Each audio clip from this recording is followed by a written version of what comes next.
গৰমে দহিছে বালিপৰাত উৎকট গৰমে দহিছে এতিয়া সমগ্ৰ দেশ গোলকীয় উষ্ণতা বৃদ্ধিৰ লগে লগে ইয়াৰ ব্যাপক প্ৰভাৱ পৰা অসমতো দেখিবলৈ পোৱা গৈছে জলবায়ুৰ ভয়াৱহ পৰিৱৰ্তনে এতিয়া লৈছে কালৰূপ অতিমাত্ৰা গৰমে মানুহৰ জীৱনলৈ আনিছে চৰম ভাবুকি ইতিমধ্যে হিট ষ্ট্ৰোক হৈ দেশৰ বিভিন্ন প্ৰান্তত কেইবাজনো লোকে মৃত্যুক আকোৱালি লৈছে গৰমৰ পৰা পৰিত্ৰাণ পাবলৈ মানুহে গছৰ ছাঁ বিচাৰি হাবাথুৰি খাইছে ছাত্ৰ-ছাত্ৰীসকলৰ স্বাস্থ্যৰ প্ৰতি লক্ষ্য ৰাখি ইতিমধ্যে ৰাজ্যৰ শিক্ষা বিভাগে পাঠদানৰ সময়সীমা সলনি কৰিছে একে পৰিৱেশ বালিপৰাত এতিয়া গৰমত মানুহ ওলোৱা বন্ধ কৰিছে বালিপৰাত সৰ্বাধিক 38 ডিগ্ৰী চেলচিয়াছলৈ বৃদ্ধি পাইছে উষ্ণতা আটাইতকৈ সাংঘাতিক যিটো পৰিৱেশ হৈছে গোটেই মানে গৰমৰ হয় কথাটো ল'ৰা ছোৱালীক মানে ক্লাছত কণ্টিনিউ কৰা বহুত দিগদাৰ আমাৰ নিচিনা আছিলে বিশেষকৈ মোৰ স্কুলখনততো আপোনাৰ এটা ক্লাছত 80 90 12ত 150 প্ৰায় 90 80কে এটা শ্ৰেণীত মানে ছাত্ৰ ছাত্ৰীৰ সংখ্যা গতিকে আপোনাৰ বিদ্যুৎটো আমি মানে নিয়মীয়াভাৱে আমি মানে পোৱা নাই গতিকে বহুত কষ্ট হৈছে তেওঁলোকক লৈ পেলাই আৰু পৰিৱেশটো এই সাংঘাতিক ধৰণে এনেকৈ এটা মানে আপোনাৰ চেঞ্জেছ আহিছে এইটো এটা মানে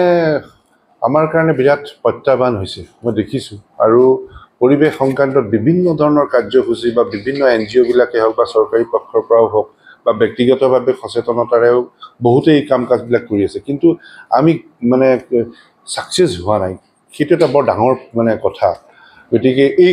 এইবিলাকৰ পৰা কিন্তু এটা শিক্ষা আমালৈ আহি আছে বাৰে বাৰে আমি যদি এই কথা বতৰাবিলাক যদি খুব চিৰিয়াছলি আৰু আন্তৰিকতাৰে যদি গ্ৰহণ নকৰোঁ তেতিয়াহ'লে অদূৰ ভৱিষ্যতে কিন্তু ভয়ংকৰ পৰিস্থিতিৰ সন্মুখীন হ'বলৈ আমি সাজু থাকিব লাগিব অন্ততঃ আৰু তাৰ লগে লগে আজি আমাৰ শোণিতপুৰৰ বিদ্যালয়সমূহৰ পৰিদৰ্শক মহোদয়ে আমাক এখন জাননীও দিছে ইতিমধ্যে সমগ্ৰ শিক্ষাৰ পৰা অহা নিৰ্দেশনাৰ আধাৰত যে বিদ্যালয়সমূহ ৰাতিপুৱা 7:30 বজাৰ পৰাই কণ্টিনিউ কৰিব লাগে আৰু মোৰ তাত মানে আপোনাৰ প্ৰাথমিক